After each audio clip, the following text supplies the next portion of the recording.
Good day, everyone, and thank you. It is a genuine honor to be in this virtual space with this community of scholars at the annual conference for the Rhetoric Society of America. My name is Annette Matlock. The title of this presentation is Black Women's Health in Higher Education Since the 1970s, a Womanist Perspective. I want to say from the outset, this is not a deficit presentation. I am not here to rehash Black women's suffering for an audience. I am here because centering Black women's health, truly centering it structurally and epistemologically, is both a scholarly imperative and an ethical one. So let us begin. Since the 1970s, Black women's participation in U.S. higher education has increased significantly, but their experiences and health outcomes have not. They have not become equitable, and scholars highlight ongoing challenges such as a persistent racism, sexism, tokenism, and cultural pressures to embody the strong Black woman stereotype. This intersecting burden leads to chronic stress, emotional exhaustion, and long-term health disparities. Recent research, Ebony Aya, Destiny Cook, Alicia Banks, all in 2024, confirms that these issues persist, emphasizing the urgent need for frameworks prioritizing Black women's lived experiences and wellness. A womanist perspective provides a holistic, culturally rooted way to understand Black women's health in higher education. It emphasizes Black women's voices, cultural knowledge, spirituality, and community as sources of strength and healing, while critiquing the structural conditions that threaten their well-being and advocating for institutional change. So I used the method was content analysis because I review writing and research across disciplines where Black women in the academy share their health experiences. So that's what I look like. And then the three key structural forces that shape my analysis were racism, sexism, and institutional power. These are not merely abstract categories. They are the conditions that influence Black women's lives in the study. Black women's lives in the academy where they live, work, study, and often face health challenges. Understanding this framework is the starting point of my inquiry. So despite rising enrollment and access to higher education, Black women faced environments not designed for their success or well-being. And I want to share 5 pivotal moments in history, not as timeline, but because each signifies a point when Black women's health or scholarly agency was named, claimed, or theorized, expanding what was possible. Each anchor carries the weight of activism from both the feminist movement and the civil rights movement work of the 60s, the 1960s, and 1970s. We have Billie Avery, who founded the National Black Women's Health Project in the early 80s, which has since been rebranded the Black Women's Health Imperative. And it's one of the first organized assertions that Black women's health was a community and political priority, not merely a clinical footnote. Next, we have Arlie Russell Hochschild's concept of emotional labor, which was later applied powerfully to Black women scholars who perform an invisible, uncompensated affective task. In 1983, Alice Walker gives us the womanist framework, naming Black women's wholeness as a site of knowledge. And then Arlene T. Geronimus introduced the weathering hypothesis, the biological embedding of social inequality, exemplified by the cumulative racism experienced by Black women, which causes negative health outcomes. And in 1994, Bell Hooks' Teaching to Transgress articulates the classroom itself as a space of liberation or harm.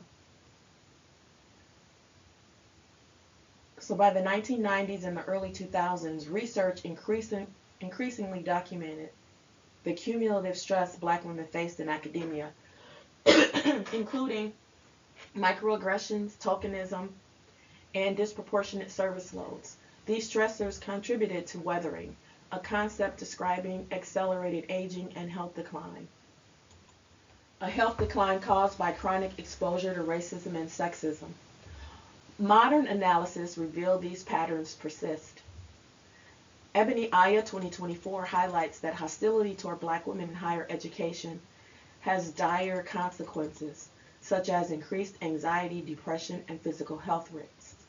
Similarly, Destiny Cook and Alicia Banks 2024 emphasize the ongoing emotional and physiological toll of inequitable, often hostile academic environments. To understand current realities, we need to trace the origins of the conversation. For me, it started with Stephanie Evans's book, Black Women in the Ivory Tower, 1850 to 1954, an Intellectual History, published in 2007. And it also started as I reviewed over the years numerous journal articles, conference papers, dissertations, and theses, many addressing themes of spiritual, mental, and physical distress, written by Black women about Black women in higher education. I noted how each documented historical and current issues while proposing hopes for better outcomes. These were not isolated events. They were a gathering chorus, and some of us are listening. We're still listening. So Black women overall have higher rates of many illnesses such as hypertension, breast cancer at young ages, diabetes, stroke, and lupus. And since 1995, the Black Women's Health Study, and which I am sharing some of the results of that study on the screen. Can't see it all, but I just wanted to make a note in this table, the conditions and the educational settings or insight that's known connecting these chronic conditions with higher education. So since 1995, the Black Women's Health Study has recognized this need and has continued working to answer these questions. Black Women's Health Study shows the link between college-educated Black women and health disparities. Due to the study design, only 59,000 women who enrolled in the study in 1995 can participate. So this is a longitudinal study that's been following the same group of women. But again, I don't expect you to be able to glean all the information from my table here. That was really just something to just show you and let you know where you can see the chronic condition and the connection to higher education when it's known.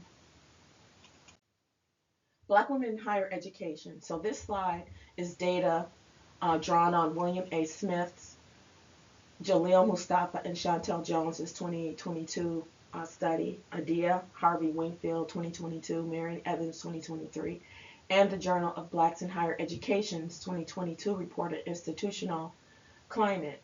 So I want to be completely clear about how to read them. These numbers reflect structural failure. They tell us something about institutions, about their hostility, their indifference, their inadequacy. That interpretive frame is not optional. It is foundational for this presentation.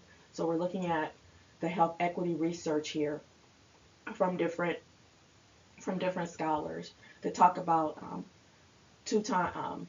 the Black women in higher education are 2 times more likely to report chronic stress than white female faculty. That 55% of Black women faculty report experiencing racial microaggressions weekly. 3 times are higher rates of hypertension than white women linked to racial stress load. Black women report this.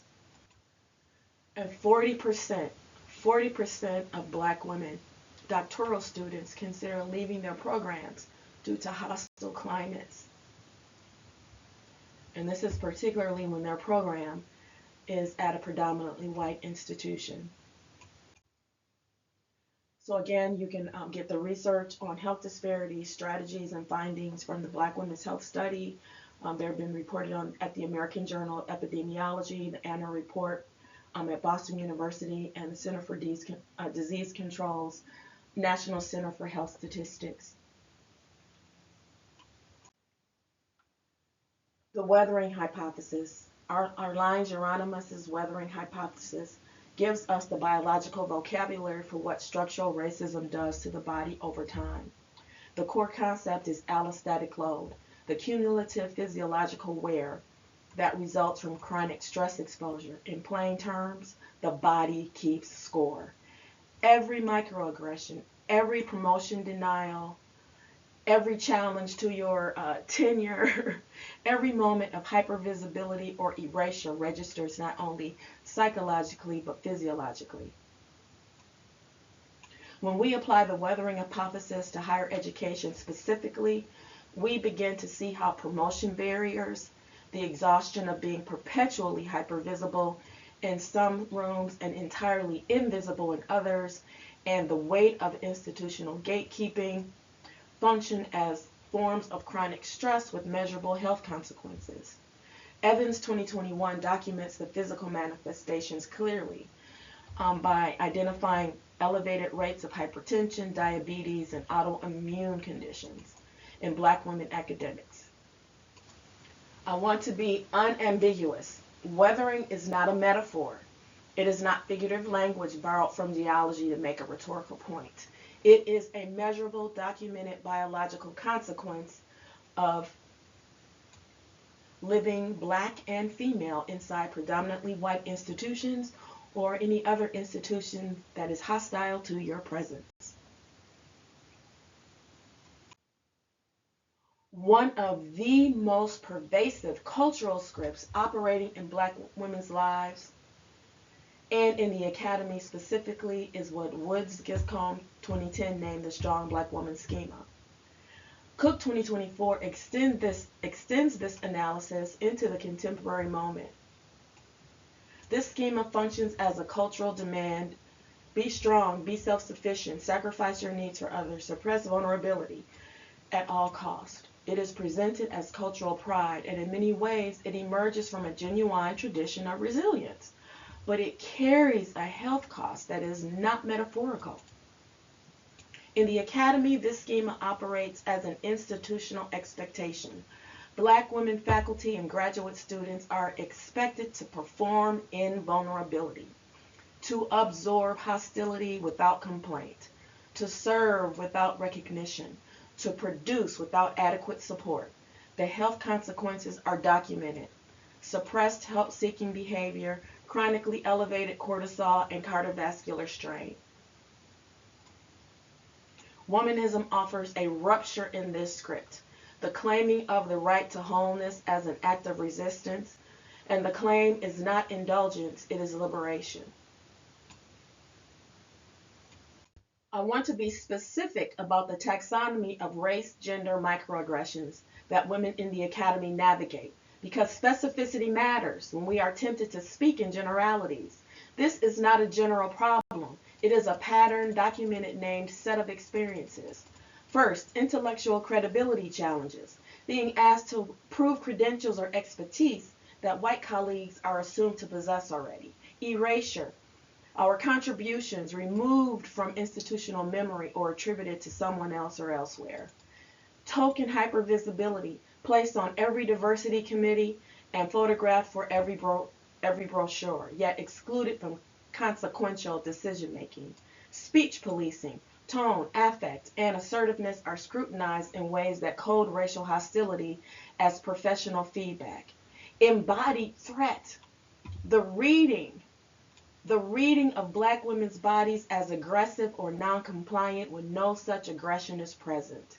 I am recalling when one of my colleagues at a former institution was told that she walked too aggressively, and she's just walking from one class to the next class. She's a Black woman who happened to be 5'11". And moving on, not to digress, and crucially, that cumulative load, that the longitudinal effects, the burden of managing all of this every day, all day, in every room. So I emphasize the word every day, drawing on Wingfield 2022 and Banks 2024. These are not exceptional events. They are atmospheric conditions, and the clinical outcomes are depression, anxiety, burnout. They're not personality failures. They are predictable responses to sustained structural hostility.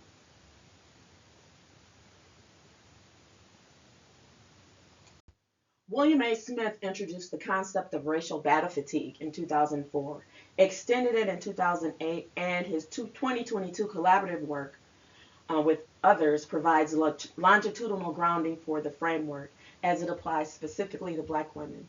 Racial battle fatigue describes the physiological, psychological, and emotional strain that accumulates from repeated exposure to race-related stress in predominantly white institutions or other institutional environments that are hostile to your presence. For Black women, this framework must account for an additional layer, the simultaneous navigation of racial and gendered hostility.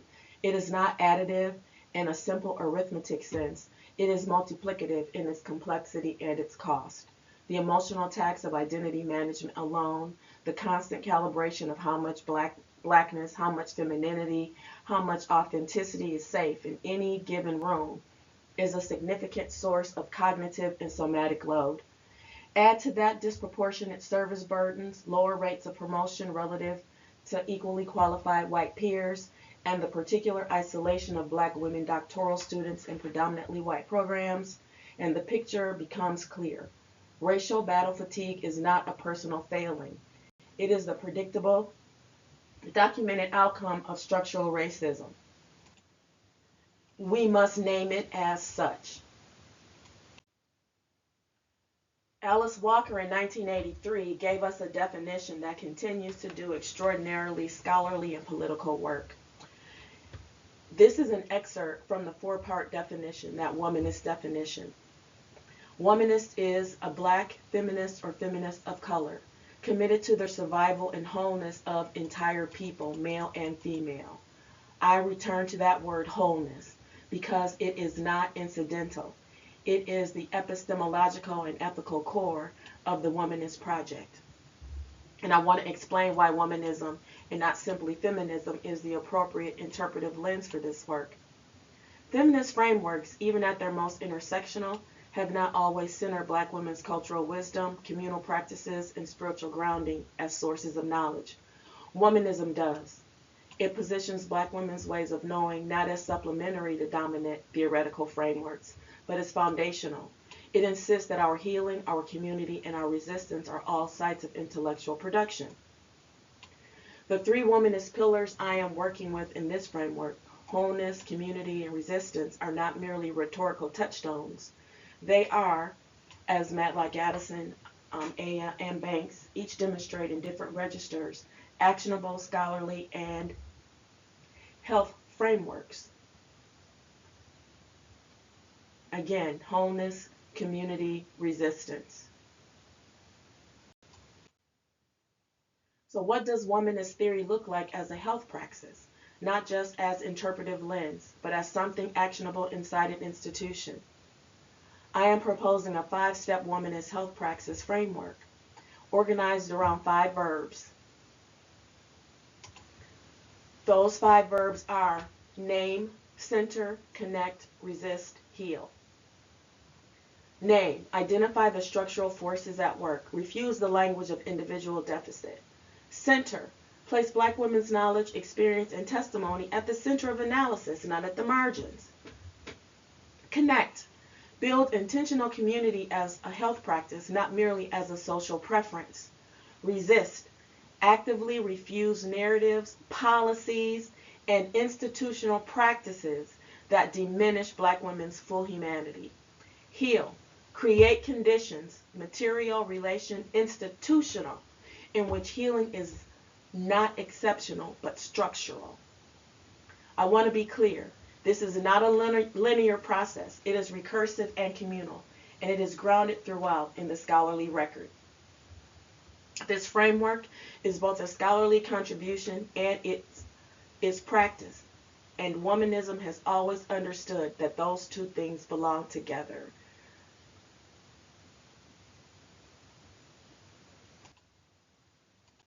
I want to shift our frame now from an accounting of harm to a recognition of healing, not because the harm is resolved, but because the full picture of Black women's health in the academy must include what sustains us as well as what injures us.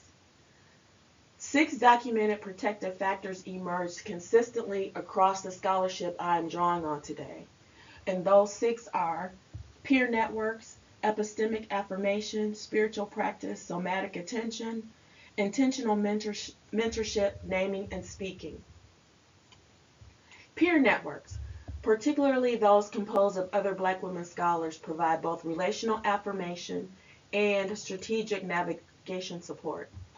Spiritual practice, documented by Ebony Aya and Nikki Jones, functions as a grounding force that is not reducible to religious affiliation. Intentional mentorship, meaning mentorship that explicitly names race and gender rather than erasing them for the sake of comfort. Epistemic affirmation, having one's scholarly perspectives recognized as legitimate and generative. Somatic attention, conscious, deliberate care for the body, particularly in the face of weathering. And voice, the exercise of rhetorical agency as itself a health act. Resilience in this framework is not the absence of injury, it is the presence of community practice and structural support. These are not exceptional coping strategies. They are womanist wisdom documented and enacted.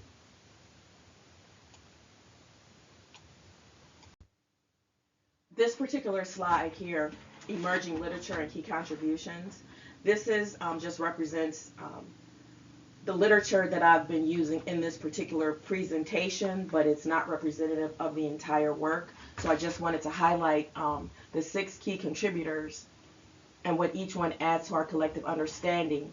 Again, of course, this is not all inclusive. It is just representative for this presentation. Ebony Aya, I drew from her work related to spirituality and somatics. I'm looking at women in higher education. Destiny Cook, her work on the strong Black woman schema in the pandemic era. Alicia Banks and Keisha Bentley Edwards, again, the strong Black woman, rhetoric and resiliency related to health and voice. And William A. Smith et al., his work and his colleagues' work looking at racial battle fatigue and what that looks like. And then Adia Harvey Wingfield, emotional labor and gendered work. And of course, the Journal of Blacks in Higher Education. You can Google search that and look at their report on institutional climate. So I just wanted to highlight that because I've cited from it previously, and you'll hear more coming from that.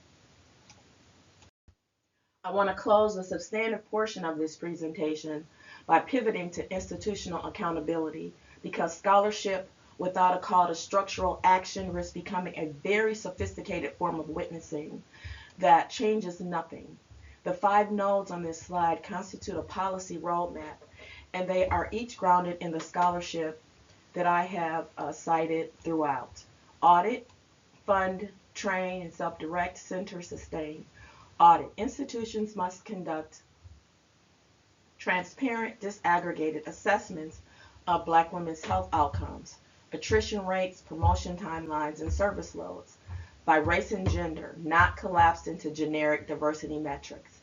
And I know this might be hard with the current political state against being, air quotes, woke and DEI, but it has to be done. Fund, dedicated funding for Black women's wellness programming and research, not as an add-on, but as a budget line. And make sure that people know about it. Don't keep it a secret. Train, mandatory evidence-based professional development on race, gender, microaggressions for all faculty, staff, and administration. Not one-time workshops, but sustained and assessed training. Center, explicitly center Black women's perspectives in curriculum design, policy, and formation, and institutional governance. Sustain, create structural accountability, mechanisms that outlast any single administrator's tenure or commitment. So it needs to be sustainable, structurally sustainable. Just because one administration goes out doesn't mean the programming should go out. So I also want to name a distinction that I consider essential: the difference between performative diversity initiatives and structural accountability. Institutions can post all the statements they want, and the slide footer says it plainly, and I will say it plainly too. Policy without accountability is performance, and performance is not enough.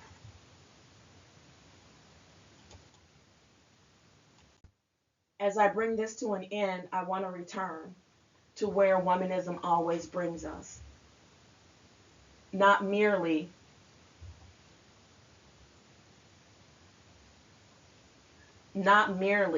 to survival, but to the possibility of thriving.